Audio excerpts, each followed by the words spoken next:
Уже год, как в Абхазии функционирует общественная организация «Ассоциация силовых структур». Ее основные цели – формирование в обществе положительного имиджа сотрудников силовых структур, повышение правовой грамотности и патриотическое воспитание молодежи. За текущий год организация провела немалую работу. Сотрудники организации и сподвижники стали более 100 человек.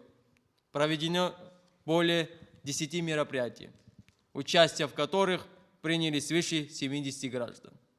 Общими усилиями удалось решить многие значимых проблем.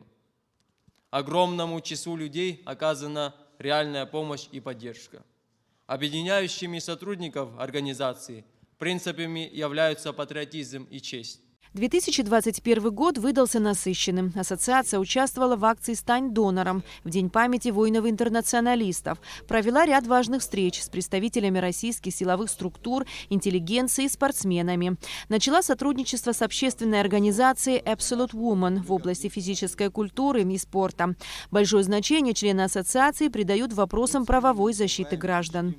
Это толчок той организации силовых структур, для того, чтобы в вашей республике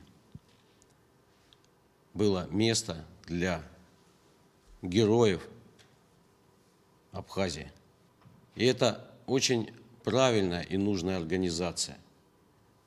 Она объединяет все силовые структуры.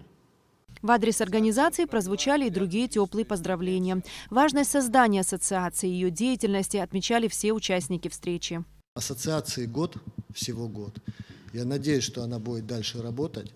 Знаю, с какими трудностями он столкнулся при регистрации этой ассоциации. Были проблемы, приходил советоваться. Что сказать, ассоциация состоялась и будет работать дальше. Важно не то, как называется организация, важно то, кто ей руководит. Целеустремленный человек или нет.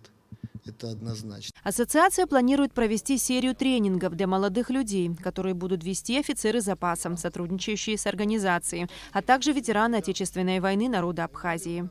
Эсма Гуланзе, Алексей Гухава, Абхазское телевидение.